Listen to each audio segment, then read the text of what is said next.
Alright, before we get... Ooh, look at him go! Anyways, before we get started with the video, I want to thank Jacob the Exwaddle for naming this lovely Struthiomimus Polly. So, welcome everyone to Polly.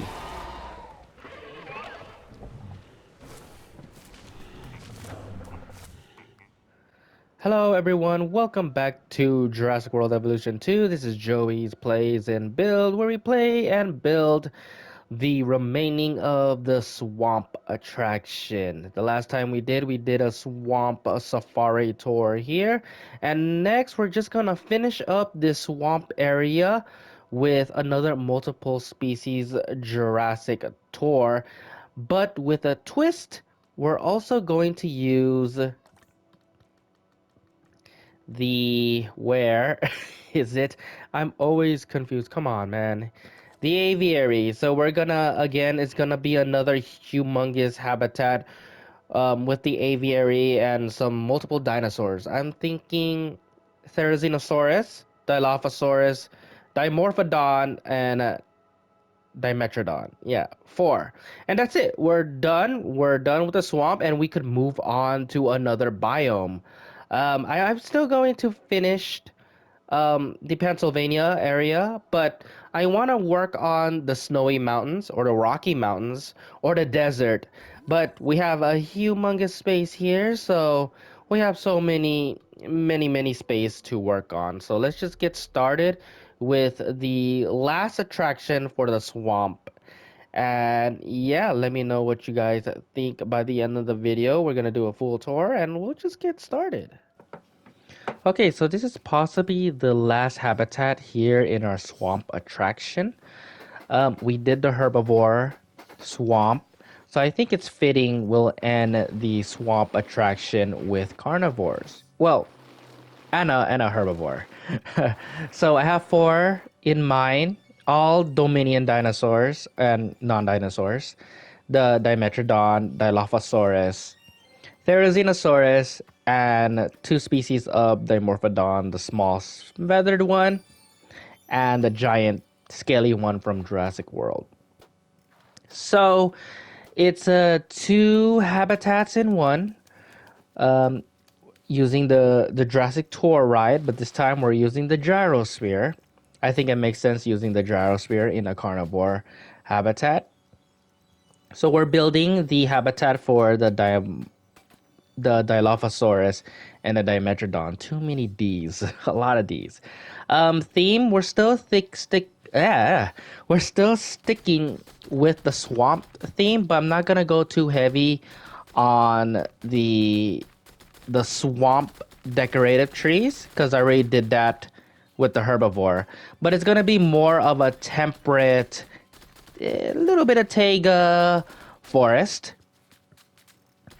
So, picturing more of like Sequoia Natural Park or Yellowstone National Park with these long, big redwood trees. One thing I noted is rotating my decorative trees. At first, I didn't really think that was a big deal, but soon to figure out that, these trees and rocks have hitboxes. And when you rotated the hitboxes, the direction would change. So you could easily fit as much as you can instead of placing each and individual trees. So you could put a lot of space just by rotating them, which I now do a lot of time and effort of doing them, especially with the rocks. I don't place the rocks as I used to, like just slap them in there. I make sure everything just like fit accordingly and would make a lot of sense. You don't see like one big boulder and then 2 small boulders and then another giant boulder. Try to make sure everything fits right in line. So yeah, I don't use a lot of decorative in this building because, well, one, it's a carnivore habitat. They don't really need a lot of needs of foliage, which is really good. It's less stressful for me try to make sure every foliage makes sense. except for the Therizinosaurus, which they just need ground leaf. But I feel like ground leaf really fits the theme of a murky swamp, which I'm going to do in the aviary. The aviary is going to be a different type of biome, which is going to be more murky, more wet, marshy, whatever you could think of what a swamp is. And the ground leafy climbers really fits that vibe that we're going for with the swamp. Now, the outside, the Dilophosaurus and the Dimetrodon habitat, not much. It's very temperate. Um, Using the ground fibers is, of course, I don't think I would ever not use them in any of my habitats. And basically, this is it for the Dilophosaurus and Dimetrodon. One thing I didn't add is Dimetrodon loves sand, so I'm probably going to put sand before releasing the Dimetrodon. Anyways, we're going to go inside the aviary and we're just gonna build another different type of biome with that. Here's one half of the exhibit done. This is the Dilophosaurus and Dimetrodon habitat. Of course, the gyrosphere. That's how you get into the habitat, is by the gyrosphere, and you transition into the cave area, which I will do the speed build for you guys in a sec. But yeah, some of my favorites are the ground fibers right here. I love them. I'm gonna add them in all through my habitats. The lily pads. Didn't realize these are not lily pads. But I've been calling them lily pads. No one has corrected me on that, but I mean it's called small bushes, so but I like to add them like right in the edge of rocks. As you can see right here, I use two different types of rocks. I use the dry taiga rocks. Mostly I set them up right in the driest land, and the tropical rocks, since they're more, kind of muddy, kind of makes sense right in the edge of the water. Now these rocks are okay, the tropical one. I use the tropical rock 4 and I rotate them to make this flat surface. So they're more flat. Look at this one. It's like ferns growing out of that rocks. The viewing dome, of course, and I use the viewing log somewhere. Yeah. So it's not that crazy. But right in the aviary, that's when it gets a little bit crazy. Now the Dimetrodon and Dilophosaurus are both carnivores, but if you switch it to all likes, then they love being around with each other, so that's not really much of a big deal. So this is the Dominion skin, by the way, and the Dimetrodon skin is not from the Dominion. So this is the skin, the mangrove forest, and I don't want to pronounce that. So you guys go ahead and figure that out. They do need more water, but I have 6 of these Dimetrodon. It really doesn't matter. They all like each other. So yeah, so one big habitat for 8 Dilophosaurus and 6 Dimetrodon. And then let's just go ahead and build the aviary. Okay, so we are in the aviary and it's going to be a different type of theme. It's going to be more of a marshy, swampy theme, just like the herbivore, but not too much. And the reason why is because, as you can see, the Therizinosaurus is going to be placed into the aviary. Got that set up, got that cooked up. And the Therizinosaurus' main food supply is the ground leafy climbers. And they look like swamp-like foliage. So I think we will switch up this theme to be more of a marshy, swampy biome. Not that much. I don't want to go all out because, again, the herbivore swamp attraction has already placed there. Now, one thing I always like to do is cover the the walls with the bushes, those big bushes, just because I don't know, the walls doesn't fit the theme that I was trying to persuade. It kind of distracts me, especially when you're going to the gyrosphere and you see like, you know, the Jurassic World made wall. It kind of, you know, distracts you and kind of take away from your suspense of disbelief, right? The whole point of going into these attraction is to relive the where dinosaurs used to live, or that's what I want to think, you know. And this is probably just me, but whenever I go to like a theme ride, for example, and it's supposed to fit the theme of that theme ride, but then you see like wires or the animatronics is not working properly, or you see a billboard that is not supposed to be there but they didn't hide it, it took me out from the excitement. So I kind of want to put that into my habitats, my buildings. You know, even though there's a huge wall around the aviary, or not the huge wall, a huge ceiling, at least it doesn't distract me that much. But you seeing the aviary walls and all that stuff, it does distract me, which is why I don't like using a lot of fences, and I usually place like planters and replace them with fences. But that's just me. Maybe I'm weird like that. So again, we're using two different types of rocks. I'm using the Tega dry rocks, more of the dry surface, and the tropical rocks for the water. I'm using a lot of rocks here because we're gonna mess around with flying pterosaurs. I gotta make sure that I have something to sit on. Too bad they can't sit on trees yet, but hopefully that will be a thing in the future update. So there's only one foliage or decorative section that I use, and that is the Taiga temperate foliage, I believe. It's the California foliage, you know, the redwoods trees, as they all like to say. And ground fibers, yeah, again, you're not gonna convince me otherwise. I love my ground fibers. It's my favorite part of the foliage paint. Use those little lily pads. They're not really lily pads. They're really big though.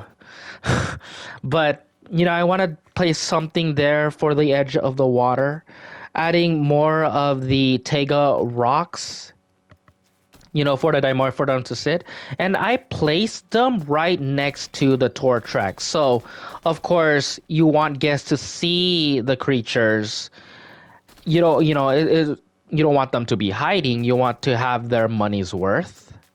So, placing the rocks right next to the tour track so guests can actually see the Dimorphodons chilling. But also make sure that the aviary is filled with forest for them to hide if they don't want to be seen. I know it's just playing with the realism here.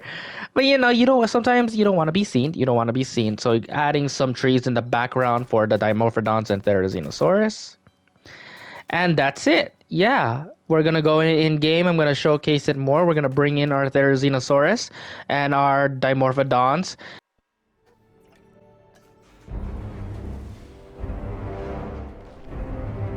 Hey.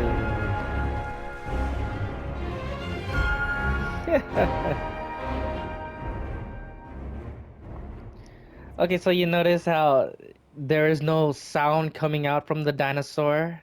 So again, this is still a glitch, so we can't hear any of the sounds from any of the dinosaurs that you put in the aviary. But this is the Therizinosaurus, guys. I really love the skin pattern. This is the skin pattern, mangrove forest, and lithobates. See, it's bellowing, but nothing is coming out. Again, this is a glitch. You could still do this. There's plenty of videos. I did a lot of videos about how to put dinosaurs into aviary. So if you want to see it, go check out my Parasaurolophus nocturnal habitat build. I explain it in full depth. Let's see. So they need more ground leaf. Oh, so I have two Therizinosaurus here. This is the mangrove forest and little bait. I think this is the same skin pattern. Oh, this is just a blank one. So I like to think of this as the female, and this is the male who's showing off the colors, trying to attract the mate. We also have Dimorphodons here. Which one is this one? So this is the scaly Jurassic World Dimorphodon. Again, if this is the mangrove forest. So everything. So since this is a swamp, lush jungle theme, mangrove forest is going to be the skin pattern for this said skin. Um, but where I got a lot of them, so I do apologize. Here it is. Now this is the feather Dimorphodon. This is the Dominion skin 2022. Much smaller than the base Dimorphodon. So I like to think of this one as the kids, the little ones. You know, they still have their little puffy feathers, but once they're more to a sub-adult, they lose that feathers and they become more scale-like. Okay, so the habitat. Look at it's more again. Capture mode. More temperate in the forest. Using only the taiga decorative trees, nothing all big. The redwood trees is a must. Using these Christmas trees, as I call it. Those are my two favorites out. This is the ground leaf. This is the Therizinosaurus' favorite food supplies. So it kind of transitioned into more of a swampy area over here. So this is where I use more of their ground leafy climbers. Again, just looks like something that belongs into the swamp, so I do add it into their water sources. So adding the rocks here, no of the Dimorphodons has sit here yet, but I add the rocks right next to the gyrosphere, so guests can see the Dimorphodon, even adding their fish feeder right next to the gyrosphere, so everything is in full view. You guys could see the Dimorphodons. The Therizinosaurus. Oh, look at them. Oh my goodness. Oh, they're so beautiful. Knowing the Therizinosaurus, they probably need a lot of space. So this little aviary is, well, it's not really little. It's really big, but it's probably too little, too small for the Therizinosaurus. Look at these magnificent creatures. Ah, I just can't. They really fit the redwood trees. They suit them more since the redwood trees are really big. Oh, they're so beautiful. I can't. I just. Oh. Okay. Anyways, guys. Actually, let me check. They haven't roamed around yet, so that's good. That's good. They have a lot to roam around. But anyways, that's their habitat. And if you notice, we're going into more of a rocky formation going on. So my idea is that we're gonna higher up the terrain for our next habitat. I'm really hoping one day we'll get higher terrain, we'll flatten this, and we'll be a higher level compared to the rest. So this rocky attraction, if you want to call it, it's gonna be the highest. Yeah, the highest out of this part. Also, I'm not done with the temperate autumn yet. As you can see, I added barricade. I want to add another safari zone with multiple dinosaurs as well. So we're not done with that. But yeah, that's it for we're done. We're done with the swamp attraction habitat thing going on. We're done with this, and we'll move on to the next one. Hopefully, we'll go to the mountain terrain, or maybe I should just finish up autumn really quick. But yeah, let me know down in the comments. Again, guys, criticism and advice are always open. Leave me your ideas, what I need to improve, what I need to change, what I need to, because all I want to do is to improve my build, and in order to do that, since YouTube videos is the good way to do it. So comment down below what I need to do, what I need to improve.